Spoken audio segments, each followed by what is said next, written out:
Welcome to Gaslit Nation. I'm Andrea Chalupa, a writer and the screenwriter-producer of the upcoming journalistic thriller, Mr. Jones. And I'm Sarah Kensier, a journalist, scholar of authoritarian states, and the author of the essay collection, The View from Flyover Country. We're here today with Billie Winner-Davis, a social worker and the mother of Reality Winner, an Air Force veteran and the former NSA contractor who provided The Intercept with an NSA report on the Kremlin's hacking of U.S. voting systems at a time when the issue was still largely being debated and the public kept very much in the dark. The documents show that the Kremlin cyber attack targeted at least one voting software vendor and spearphished over 100 local election officials in the days leading up to the 2016 election. The Intercept shared the leaked report with the NSA, which allowed the NSA to identify the leaker. The DOJ charged Winner with violating the Espionage Act. Winner was sentenced to more than 5 years in prison. We are very grateful to be joined today with her mother to discuss this immense story and the sacrifice that her daughter made for the public to be made aware of this very serious issue. Welcome to the show, Billie. Thank you so much for having me on. How is your daughter doing? Well, for the most part, she is doing okay. We've had a really rough 2 years. She was denied bail during the pre-trial phase of this experience, and so she was held in a county jail in rural Georgia, which was it was horrifying, the conditions that she was kept under. And then, of course, after the sentencing, she was transferred around the country like they do with the inmates, and so that was pretty frightening for her and for us. And right now she is in a federal facility in Fort Worth, Texas, the FMC Carswell. It's actually, they call it a federal medical center, Carswell, because it has a prison hospital there on the grounds. But she is not in the hospital section of it. She's actually in the prison section of the facility. And how old is she now? She is now 27 years old. Yeah, she was 25 when she was arrested, and she has already spent 2 of her birthdays in jail and prison. And how often do you get to visit her? My husband and I try to travel up once a month, but it's been like every 5 weeks. It is quite a journey for us. We live about 7.5 hours away from Fort Worth. And so we do need to, make arrangements and take off work and travel up. So maybe we should, review some of the facts of the case. And can you tell us, what was Reality trying to achieve when she released those documents? Well, Reality and I have never had an opportunity to have a conversation about what led up to the release of the documents, of course, because everything that we say or do is monitored closely. But I know from the transcript of her FBI interrogation and her confession that basically it came down to a moment of pure frustration with what was going on in the country. Because as we know, during that time frame, on May 9th is when James Comey was fired by Trump. And basically, we know that this was an attempt to make the Russia investigation go away. We know at that time that there was, heavy news reporting about, that it's all a hoax, that Trump was trying to convince the country that there was no interference in our election and that's all a hoax. And at that point, Reality's working at the NSA. She sees this document, she prints it, it's on her desk for about a day and a half, and she just, becomes very frustrated and believes that this information needs to be out there in the public, and she doesn't see where anyone else is going to release it, and so she takes it upon herself to release it to us. Yeah, and I want to make clear again that obviously with Mueller's report coming out, we learned even more about the sweeping cyber attacks against our election systems in all 50 states. And that obviously there were reports on a handful of cases in 2016 in the fall, but the authorities were just so reluctant, it clearly seemed, to inform the public that all 50 states were targeted. And even with the revelations in Mueller's report, they still leave you wondering, what else is there to find out about this? What else are they keeping from us? Because this would clearly undermine the integrity of our elections and would further confirm that Donald Trump is an illegitimate president, given that our election was attacked so aggressively and widely by a hostile regime. Exactly. And that's what I ask myself daily. If my daughter Reality had not leaked this one document at that point in time, would we have ever known the truth? Would we have ever known what we know now? Because it appears that our intelligence agencies were not going to release that for whatever reason. You know, we have the Senate Intel Committee. They used the document that Reality released in their investigation, and they admonished the intelligence communities and, you know, basically scolded them for hiding or keeping this information from Congress, from the American people, from everywhere. And so what if she had not released this? Where would we be right now? And I also ask myself, why in releasing this one document did our government persecute her so harshly? You know, when you look at any other cases out there of whistleblowing and you look at what she released and her service record and everything like that, why is it that our government has persecuted her more harshly than anyone else? I guess conclude that it's because they didn't want this information ever to come out. Well, Sarah and I have been viciously attacked for speaking out since day one for Audit the Vote, and I mean that was really got us hit piece after hit piece. And one way that propaganda likes to work is they confuse you. They create a debate so no one even knows what to believe. And there's very much a muddied debate for several months around election hacking, whether it made an impact or not. And some incredibly high-profile, credible journalists and pundits and so forth were so snide in attacking us and just saying, "Oh, this is basically presenting the whole issue as overblown," and that and because we don't have the evidence, because we don't have it all neatly laid out for us on a silver platter of what exactly went down, they like to be dismissive of people who are outspoken on this and almost to keep a personal image of being level-headed and the adult in the room, when the reality is actually quite terrifying. Is we started off with just a handful of states, and turned out all 50 states suffered cyber attacks in their election systems. And again, what else is there to find out? So I think your daughter did a really great service, especially given that Comey, as FBI director, repeatedly had calls for him to inform the public of how widespread the Kremlin attack was, how serious it was, by Senator Harry Reid, by even other intelligence agencies wanting to go public and so forth. And Comey, opportunity after opportunity, just refused to.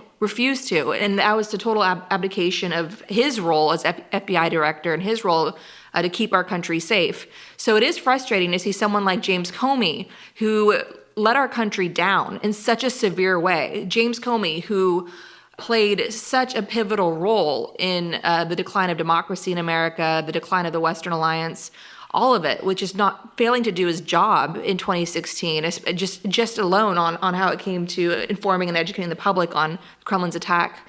And yet he's out there on a book tour. He's out there in the woods posting these ridiculous photos that he thinks are make him look like Yoda. And he's cashing in on his book. Meanwhile, your daughter, who's young, idealistic from what we've read, and she took a chance. And when that report came out in the Intercept, it was a bombshell. People that either ignored or snickered at myself and Sarah suddenly were like, wow, this is huge. They took your daughter's report that was provided to the Intercept seriously when they weren't taking people like me and Sarah seriously. They took what your daughter did very seriously. And that put a bunch of fuel on that fire and lent a ton of credibility to wow, this is probably worse than we thought. Yeah, and one of the, the things that's remarkable to me about this, Andrea just brought up that Comey went on a book tour, after failing to inform the American public about a threat to our national security. And then meanwhile, we have the actual criminals of this probe. We have people like Flynn, Manafort, Gates, Papadopoulos, either serving relatively minor sentences or no time at all in plea deals that don't seem to have given them anything but personal freedom and the license to carry out more crimes. And meanwhile, if I'm correct, your daughter has the longest sentence, I think, in history, for this particular offense. I mean, what do you make of this incongruity where we have clear-cut criminal cases, people who have literally pled guilty, who are helping the Trump administration, getting off very easy, while Reality Winner, who informed the American public of these crimes, sits in prison. Right. Yeah. It's been truly a nightmare and truly horrifying to watch this and to experience this as, a parent of, a person who did the right thing. And, you bring up Comey. I'm not a fan of Comey. Comey's the one who, promised Trump that he would find a leaker and nail them to the wall as an example to others. And that's exactly what they did to my daughter, Reality. And then, of course, you have Jeff Sessions, who, he applauded when she was arrested and was on, television saying, we found a good one. We captured a good one in Georgia, and her sentence is the very longest sentence that's ever been handed down for this type of offense in the United States. And it's so disproportionate to the actual crime. First of all, I'm very outspoken with regard to them charging her under the Espionage Act. What she did was she leaked one classified document. That classified document did not have any negative repercussions to our safety. It only gave us the truth that was being hidden from us. And what they did is they charged her under the Espionage Act so that Americans would see her as a traitor. And that, to me, is just probably the worst thing about this entire case is trying to portray Reality Winner as a traitor to the country that she was protecting and defending. How can an act of telling the truth about a foreign attack on our own government, our own election system, be an act of somebody who they're trying to paint as a traitor? Bobby Christine, the U.S. attorney in charge of her case, released a very long press statement the day of her sentencing, trying to, again, portray her as an enemy of the state, saying that, this wasn't a victimless crime, telling the American people that, she was a quintessential threat to the United States. But then he basically said that her sentence was not so much about her and what she had done, but her sentence was harsh in order to send a message to any other persons out there who would think about doing the same thing that she did. So Reality Winner's sentence was not so much about what Reality did, but it was basically to keep anyone else from coming out and telling us the truth or giving us information that we need to know. We all know the frustration, bottles upon bottles piling up in your bathroom, each one falsely promising a miracle solution. What if it didn't need to be this way, though? What if there were just one shampoo that could truly do it all? Function of Beauty individually formulates every bottle just for you, based on your hair type, hair goals, and preferences. You select your color and fragrance or opt for dye-free and fragrance-free. Name your formula. Our products are so personalized, your name is even printed on the bottle. Function of Beauty only uses safe and natural ingredients and is vegan and cruelty-free. The sad reality is most major drugstore brands test on animals, but not Function of Beauty. I like Function of Beauty because, as y'all know, I have long, thick hair and want to keep it that way, and Function of Beauty makes it easy to take care of all this hair quickly and without a lot of fuss. Listeners will receive 20% off their first custom formula. Go to functionofbeauty.com/gaslit now and take the quick 2-minute hair profile quiz to design your 100% unique shampoo and conditioner formulas. Go to functionofbeauty.com/gaslit now to redeem 20% off your first order. That's functionofbeauty.com/GASLIT. One more time, functionofbeauty.com/GASLIT. One of the saddest things about this situation, is what you just said, this portrayal of her, as a traitor, because we're at this point in U.S. history where we've been attacked from within. We've been attacked by a hostile state with complicity from U.S. actors. And so when you think, is somebody a threat to the United States, it's like, are they a threat to the United States or are they a threat to the Trump administration? Because at this point in time, those are two distinct entities. And so, the way I view this situation is what reality did was beneficial to the people of the United States, the people who our president is supposed to serve, the people who Comey was supposed to inform, not beneficial to the Trump administration because it reveals the complicity of the crimes.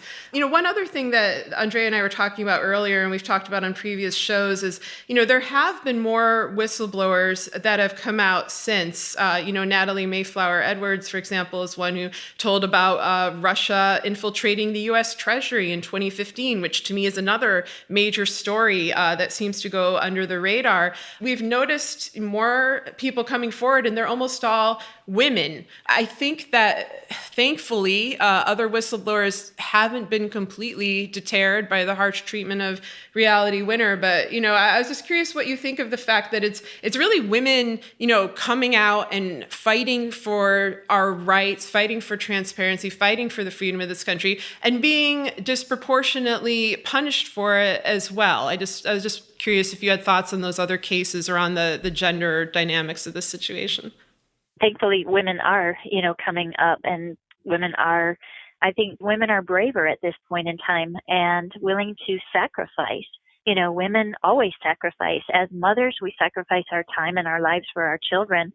And I think that that's what we're seeing in our country these days, is that we have women who are willing to sacrifice for the betterment of our nation and for other people and everyone else. So, I'm proud of my daughter. I am proud of what she's done her entire life. Her entire life has been about service to her country, service to community, and I'm proud of this act. I think that she did the right thing, and unfortunately, she's paying a high price, but in the long run, she's going to come out as kind of a hero to this entire story. I think without question. And the argument is the report that she leaked could be a roadmap to our enemies to infiltrate our election systems further. But let's be real. If the Kremlin knows how to do it, you think that Chinese hackers don't know how to do it and so forth. Everybody spies on everybody. Everybody hacks everybody. It's just, that's the 21st century. And that's bad, but it's not caused by revealing that this happened, which is what she did. It had already taken place. She wasn't doing it to aid our enemies, which is what the Espionage Act, of course, would be applied towards. She was doing it to inform the public because she thought that the news was coming out too slow or might not ever come out. And the debate was so muddled, people did not know what to believe. The public wasn't being served with how serious this was, and they needed some clarity. They needed confirmation that, yes, this was a widespread, serious attack on our election systems, which are indeed vulnerable, and it was sweeping. And so she did a public service, absolutely. And the misogyny part of it, again, we go back to Comey. He had no problem breaking protocol by having a press conference about Hillary Clinton's emails and using the word careless, even though Comey himself was using his personal email account for official FBI business. And at the same time, he sent that letter, which statistically has been shown to have made a big impact right before the election, where a letter that anybody would have known would have been leaked, as the Republicans in the House ended up leaking it, saying that Hillary Clinton's email investigation was back on just days before the election. Basically, Comey played a major hand in the October surprise that helped tip the election for Donald Trump. Meanwhile, he was quiet as a mouse when it came to addressing one of the greatest crimes in human history that was being unleashed on our democracy. That was a clear pattern of misogyny right there. And to add to that, there was a very large group of women that came together to bring a case of harassment and discrimination at the FBI Academy. And when they bravely brought their complaints or their allegations up to James Comey, then FBI director, he dismissed it. These were women who were having their careers derailed because of this misogyny. And it was rampant, and Comey just dismissed it. So there is something wrong with Comey, and we will never let the public to forget it because we don't want history to forget it. And we agree that your daughter will be, we hope, if there's any fair, free future that comes out of all of this, all of our efforts to try to stop this derailed train from going off a cliff, that your daughter will be remembered as a hero. And we hope that Comey will be remembered as a misogynist who helped take down the Western Alliance and really damage countless lives in the process. Another case to look at is the Flynn case. He hasn't been sentenced yet, but the fact that the Department of Justice wanted to go so light on him, he's the one that's actually working with foreign governments against Americans, yet they wanted to go light on him, where when you look at the DOJ's recommendation for the sentencing of Reality Winner, they just wanted her to be persecuted. It's so night and day in our country. And yes, you have to wonder about, is it because she's a woman? And of course, she's a woman without power.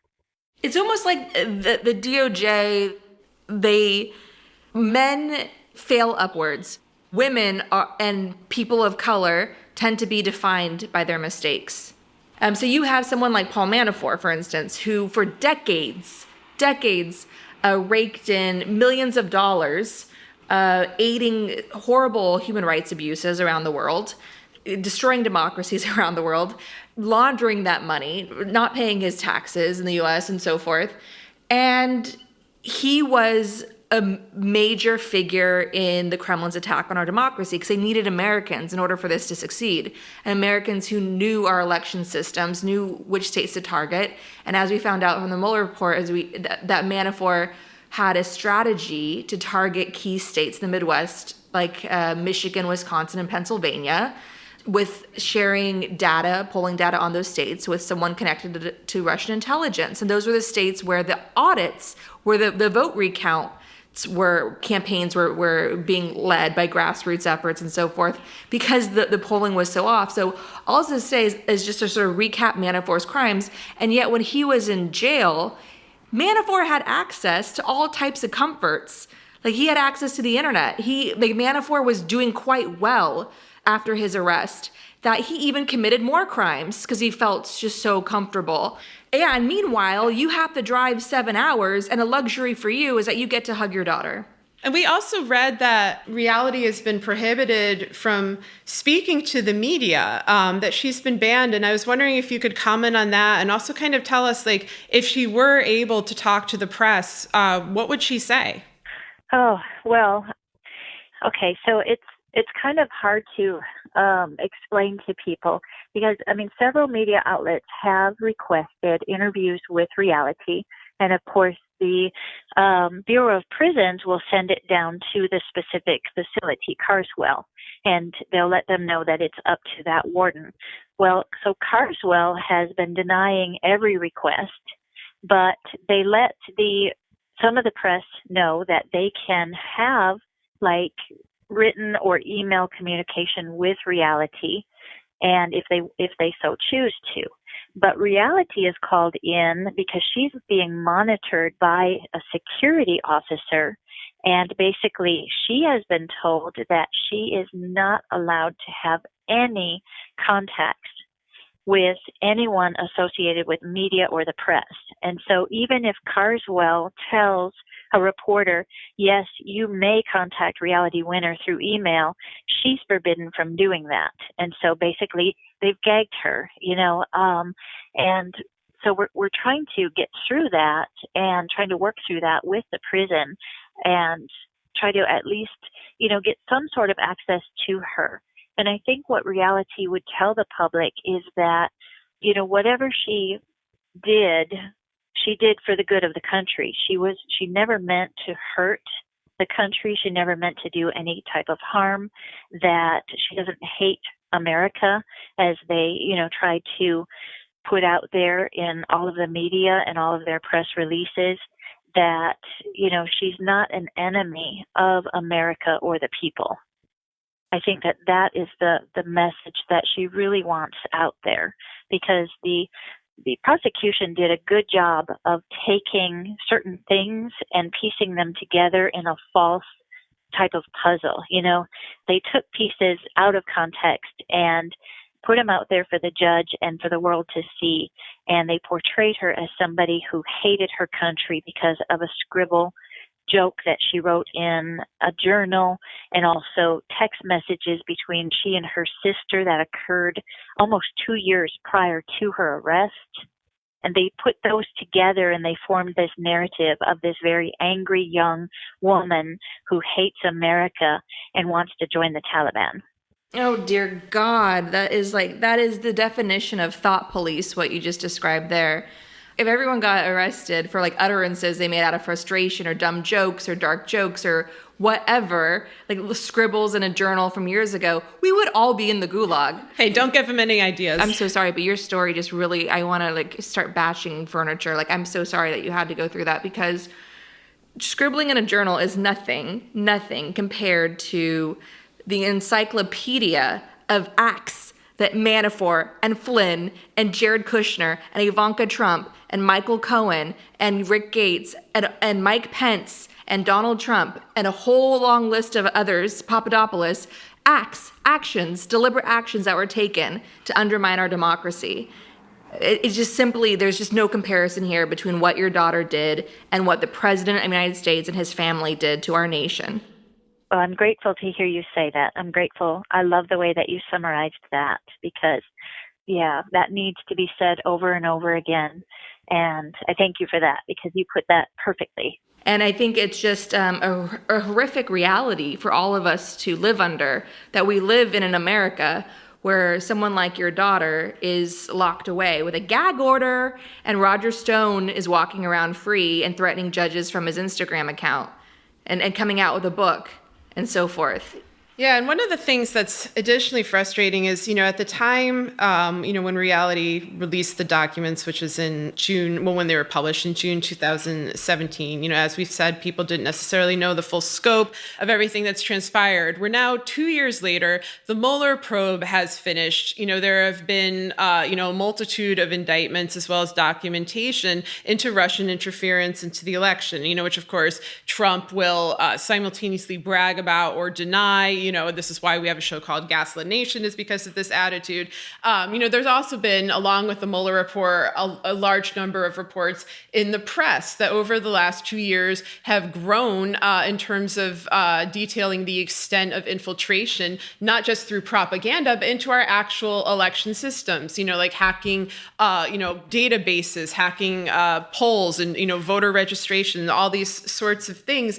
There's been basically a vindication of what Reality did and why she did it. I was just curious if recently, anyone from Mueller's team or from the various congressional committees that are supposed to be looking into this, have they reached out to her? Have they interviewed her, to learn more about what she discovered? No, they have not. And that's been, a point of frustration for me and for her and for others. Since she was persecuted and jailed, she's just non-existent. And we've reached out to members of Congress asking them, to please review her case, look into it. And the replies that we get back are that they cannot intervene in another branch's case because she falls under the judicial branch. They cannot intervene in that. And so it's very frustrating that she is just being buried in all of this. And that's why myself and a small group of supporters, we really work every single day. We try to keep her name out there to not let her disappear in all of this. One of the things that's been striking to me is that, I have seen, a wellspring of support for people who you could sometimes describe as whistleblowers, sometimes described as infiltrators. For example, people like Chelsea Manning, Snowden, Assange, who in my mind, what they did was different than what reality did. I mean, I think what reality did, the reasoning behind it was very clear cut. And of course, Andrea and I suspected the government and Russia of having influenced illegally the 2016 election. So when we saw this documentation from the NSA that was released by reality, we were like, aha, so we were right. Our suspicions were founded. The truth is finally coming out. Maybe we can move forward as a country. Maybe we could have election integrity, election transparency. One thing that surprised me was we kind of thought there would be more public support for reality's case, or at least it would be a point of focus for the news media. It would be a point of focus for maybe the same people who are interested in what Chelsea Manning had exposed, because ultimately this is a case of high-level government corruption. But we haven't really seen that. What are your thoughts on how the press has handled this case? It's been really puzzling as far as why she doesn't get the coverage. I listen to and watch the news, and there are so many instances where they could just indicate, hey, and remember the document released by NSA worker Reality Winner, because it fits into everything that's being talked about, but they don't say her name.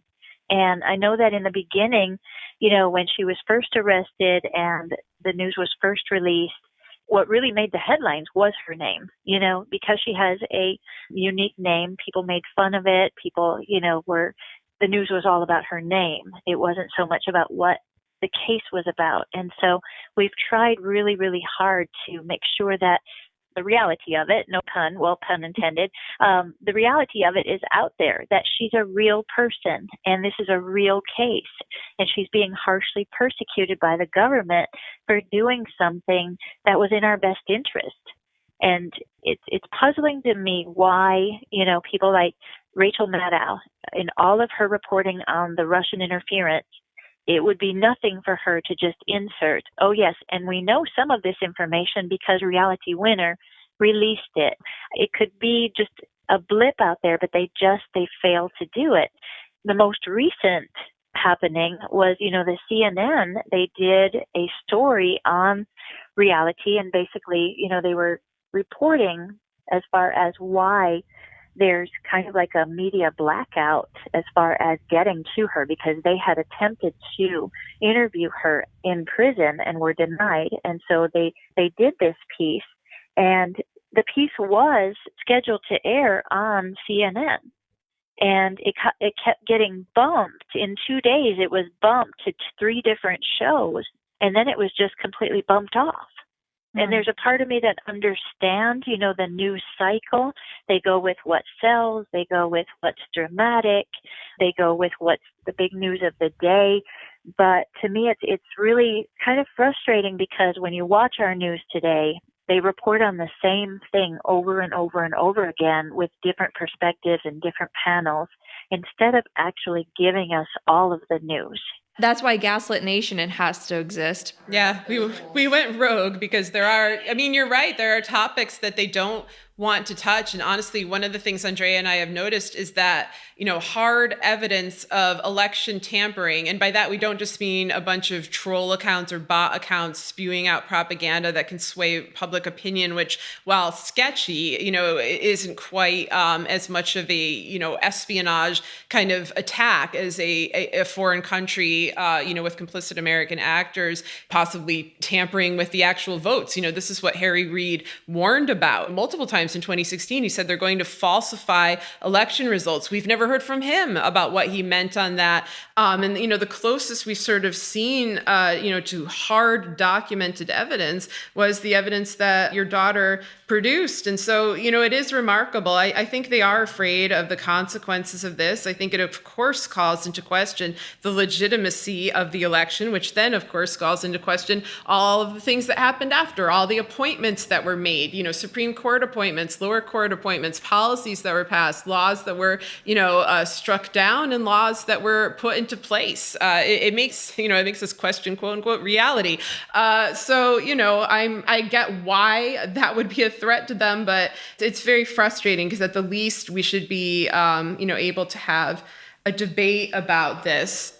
Sarah and I have heard from a number of our friends who are experts on national security and related issues that across the media space, including in Hollywood, there's been censorship. There's been this clear paranoia of just certain elephants in the room being too big to discuss. Yeah, not like state censorship, not like the Trump administration says you can't do that, although honestly I've heard cases of that, but like a self-censorship, like a chilling effect, a culture of timidity. But go on. Right, which can be enforced, as we know, from studying authoritarian regimes in a number of ways, including lack of accountability. When you see criminals and accused criminals living above the law, that just sends a chilling message to the rest of us that our laws are working in service to the very powerful and the very corrupt.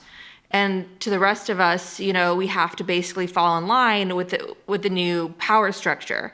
And so you see people submit to that. And that's definitely, that atmosphere of self-censorship is worsened, is hastened when you have such a rampant lack of accountability for all these crimes and all the accomplices of these crimes and so forth.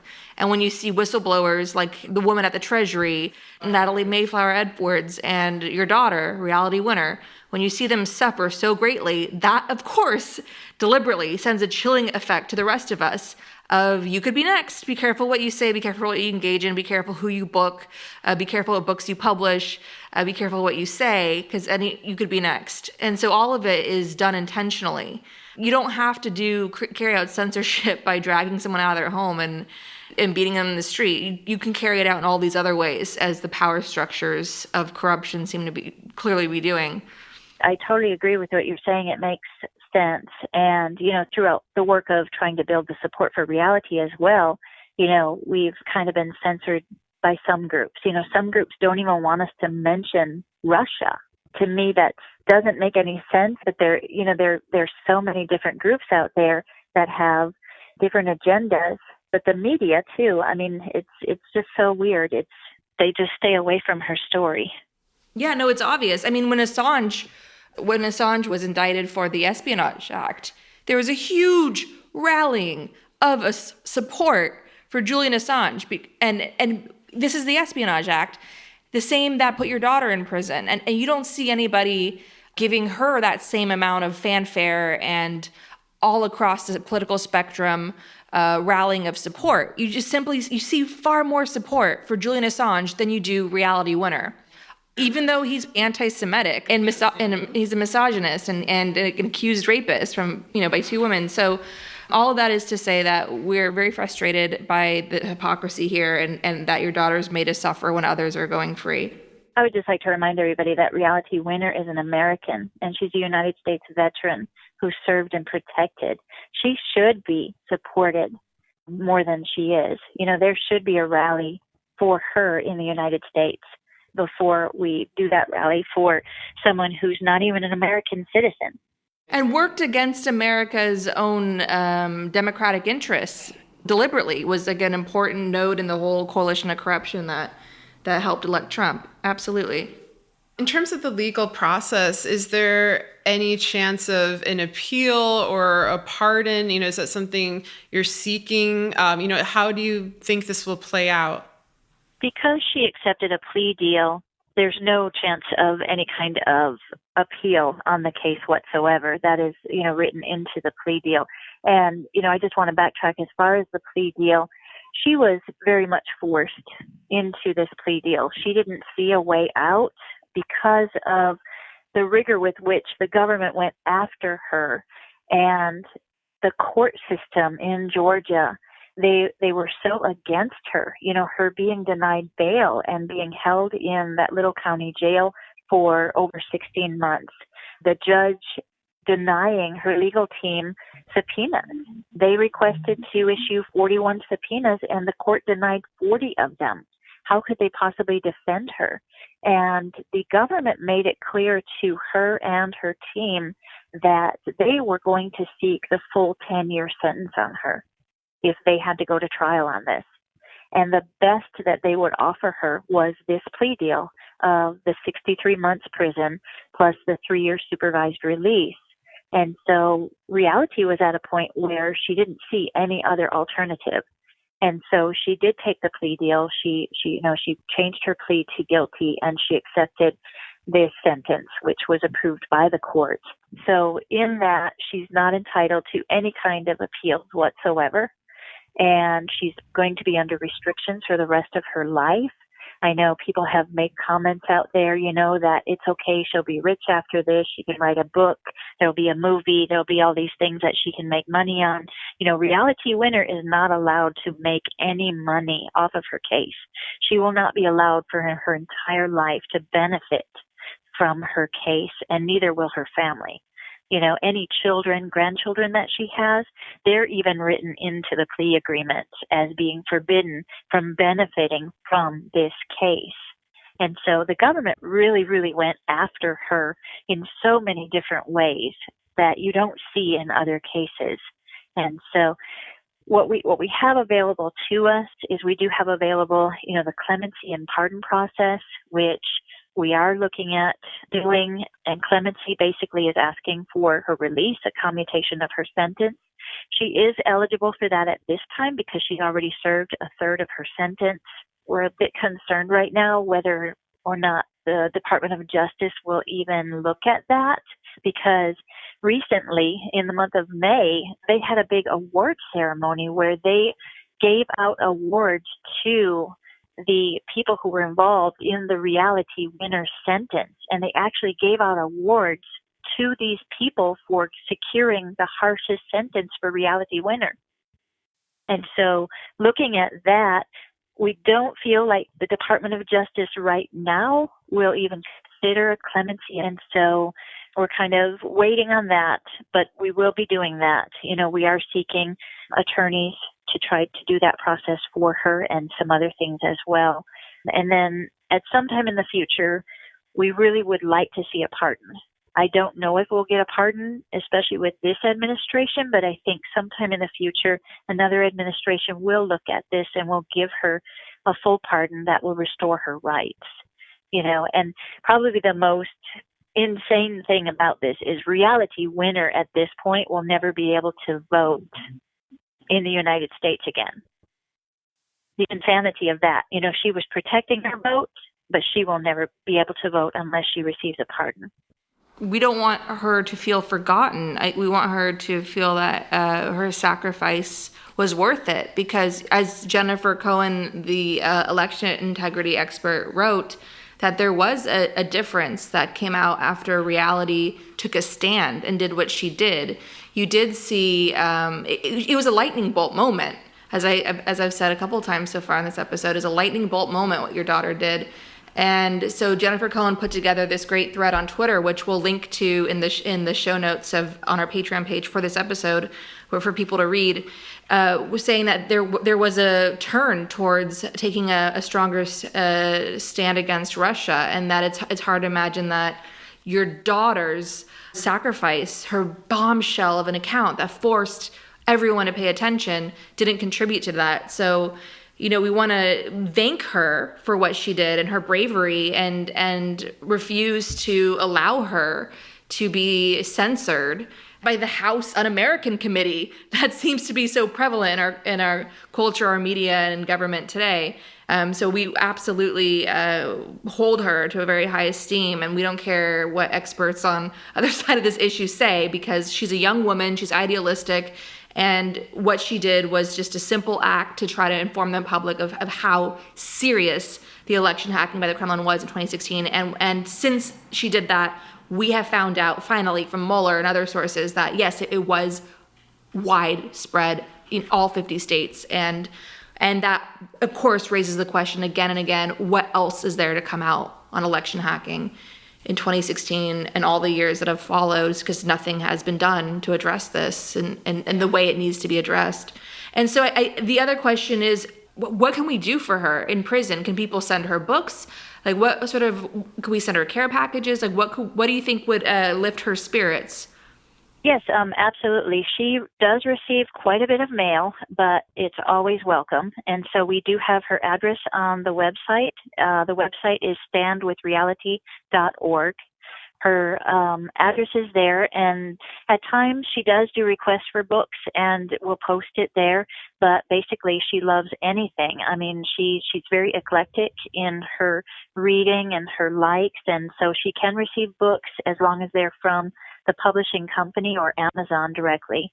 There's been times where some supporters have gotten together to assist with her college funding. She is taking college courses while they're in prison, and right now she's taking 4 classes, and so once she finishes those, I'm sure that she's going to want to then continue, and so they do fundraisers for that. You can write your representatives, let them know that you care about Reality Winner and her story, and ask them to at least acknowledge it or to look into it, to review her case. We've had pushes for people to call the White House and ask the White House to release Reality Winner, on certain days. You can follow us on Twitter and on Facebook. All of that information is also on the website, standwithreality.org. Thank you so much. And, Sarah and I are really crushed by what you as a mother and a family have to go through. And we just thank you for all the support you're giving your daughter. Well, I appreciate you guys, and I appreciate the work that you are doing for our country and for us. And I really appreciate you having me on and spotlighting my daughter's case. Our discussion continues, and you can get access to that by signing up on our Patreon at the Truth Teller level or higher. Gaslit Nation is produced by Sarah Kenzier and Andrea Chalupa. If you like what we do, leave us a review on iTunes. It helps us reach more listeners. And check out our Patreon. It keeps us going. Our editors are Carlin Daigle and Nicholas Torres. This episode was edited by Nicholas Torres. Original music in Gaslit Nation was produced by David Whitehead, Martin Vissenberg, Nick Farr, Damien Arriaga, and Carlin Daigle. Our logo design was donated to us by Hamish Smith of the New York-based firm Order.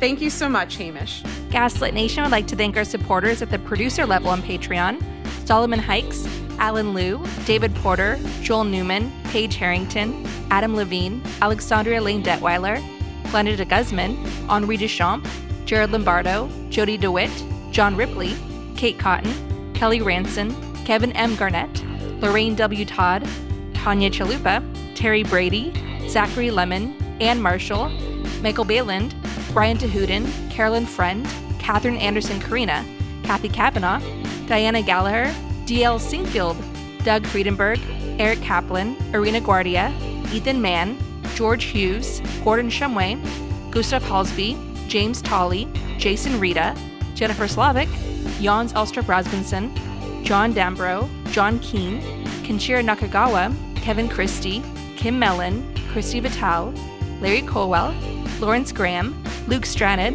Margaret Moe, Matt Perez, Matthew Copeland, Maureen Murphy, Michelle Dash, Mike Tripico, Nicole Spear, Rhonda White, Rich Craw, Sonia Bogdanovic, Ted Gary Mitchell, Thomas Burns, Victoria Olson, Zap Rousdower, and Hollis Ramsey. Thank you all for your support. We could not make this show without you.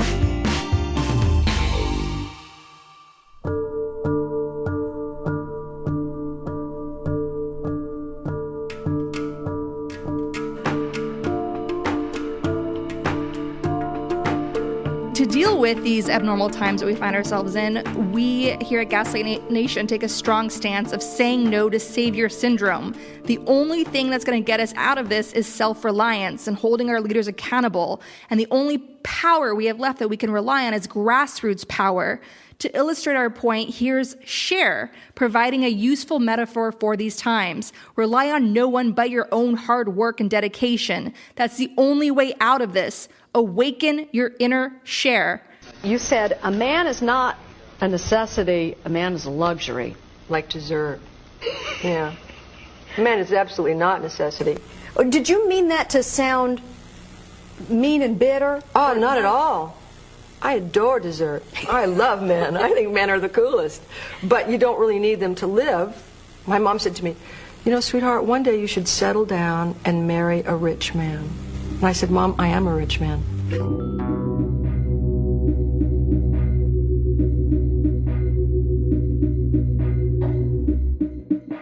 Welcome to the Gaslit Nation Action Guide, available on our website, gaslitnationpod.com.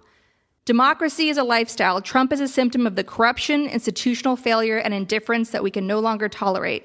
Okay, so number 1, get a guide. Stride Toward Freedom, the Montgomery Story by Martin Luther King Jr. is an essential guide to self-management, managing others, and building teams. This inspirational case study of resistance, written by a young MLK after successfully leading the Montgomery bus boycott, shows how smart organization took on the authoritarianism of the Jim Crow South. Never forget that MLK was considered a radical in his day, even though there's nothing radical about demanding human rights and dignity. Today, the same remains true. It's not radical or socialist to demand that corporations stop polluting for profits and to call for an end to tax breaks, like for sending jobs overseas, that worsen the income inequality crisis. To help communicate these urgent issues, another essential guide is the all-new Don't Think of an Elephant, Know Your Values, and Frame the Debate by George Lakoff. Number 2 of the Gaslit Nation Action Guide, focus on state races. States decide key quality of life issues, and local candidates help drive votes up ballot for federal races. Every District and Future Now are 2 excellent groups working to build a progressive infrastructure and turn states blue from the bottom up. Get involved by donating what you can, or join or start your own group with their help in your state. We provide on our Action Guide interviews with every district and Future Now. For more background. Number 3, join. Grassroots power is one of the strongest forms of power we have left in America, especially with Mitch McConnell and Trump packing the courts. Don't succumb to savior syndrome by expecting Alexandria Ocasio-Cortez or whomever else you admire to do all the work. Representatives are human and need our help. Fulfill the far-right's worst nightmare by creating generations of AOCs by helping build a more progressive union. Join a local group from any of these great national organizations for important action alerts like demonstrations or getting out the vote. Indivisible, Swing Left, Sister District, Move On, Flippable. Number 4, fight global warming. Sunrise Movement is a grassroots organization demanding a Green New Deal. There are a lot of other groups working to adopt urgently needed green initiatives. C40 Cities connects cities around the world committed to taking climate action. 350.org helps activists rise to the challenge of the climate crisis. And there are more trusted organizations that need our support, linked to on our Action Guide. Number 5, unionize. In the age of Trump, there should be no more fear of starting or joining a union. Just tell your boss that you saw how unions protected workers during the universally unpopular Trump shutdown. Fight for 15 and its local variants are working to ensure a fair wage and strengthen unions in the service sector. Don't know how to get started? Read Organizing to Win, New Research on Union Strategies, and No Shortcuts, Organizing for Power in the New Gilded Age, both of which are linked to on the Gaslit Nation website. Number 6, run for something. There are a lot of great groups out there that demystify the process of becoming a candidate and running a campaign. Run for Something is one of our favorites. There's even a book to help you get started. Run for Something, a real talk guide to fixing the system yourself by Amanda Littman. If you believe in facts and science and are a compassionate human being, you need to run for something and recruit others to as well. Even if it's a long shot, you can still create urgent conversations and treat your campaign like a platform for discussions you care about, helping bring together like-minded people to work for change even long past the election. Just look at what a refreshing discovery Longshot Mayor Pete has been and all the great work Andrew Gillum continues to do to register 1 million voters in Florida. Number 7, protect the vote. Every District Action Fund just launched a, quote, report card identifying states with enough progressive support in local governments to push through important voting reforms like automatic registration and the abolishment of racist voter ID laws. Is your state on the list? You can click a link and find out. If so, every District Action Fund empowers you to help your state reach the gold standard of voting. Concerned about vote hacking and Ivanka Trump branded voting machines? Yes, that is a thing. Secure Our Vote provides background information and other resources to take action. Other groups to check out are Spread the Vote, Let America Vote, and Project ID, which help people get the information they need to register, vote, and get an ID. And again, these are linked to on our site. Number 8, launch ballot initiatives and laws. Why not launch a ballot initiative? Kate Fahey turned her Facebook post into the movement Voters Not Politicians to end gerrymandering in Michigan. It passed overwhelmingly. We have a link on our action guide for you to read more of her story. Or you could build a grassroots coalition to get a law passed in your state. In our episode, How to Pass a Law, I interview my mother about how she, while pregnant with me and a young mother already, without any political experience, mobilized a grassroots army to pass the child car seat law in California. Yes, it can be done. Number 9, end terrorism in America. Moms Demand works to elect candidates and lobby for sensible legislation to stop the gun violence epidemic driven by the blood money gun lobby, the NRA. Southern Poverty Law Center exposes white supremacy, a leading terrorist movement in America. To help immigrant communities deliberately terrorized by Trump's cruel border policies, we have a list linked here of groups that you can support. Number 10, make art. To say that art cannot make a difference stems from a tone-deaf attitude of privilege. Ukraine's Euromaidan revolution of 2013 and 2014 relied on art and artists of all kinds to sustain protesters living in Arctic cold temperatures and under the threat of government-sanctioned violence. North Korean dissident Yeonmi Park said that Orwell's Animal Farm helped her heal after escaping the cult-like dictatorship. And in our episode, The Blue Wave Continues, Kansas Rising, we share Davis Hammett's account of how painting a rainbow house created a ripple effect in Kansas, leading to major electoral victories. We need the artists and storytellers of all kinds more than ever. So this is not a comprehensive list of suggestions on how you can create a more progressive America and stop entrenched corruption. There are many paths you can take, and we encourage you to think for yourself and to work together. There is no one solution. Whether you're in a blue state or a red state, these ideas apply to you. Do not take any of the freedoms you have left for granted. Never underestimate the power of hard work. Additionally, we have a reading list linked to from there because it's essential to read widely to understand how we got here and the best ways to navigate the challenges of the 21st century. So again, all of this is available on our site, gaslitnationpod.com.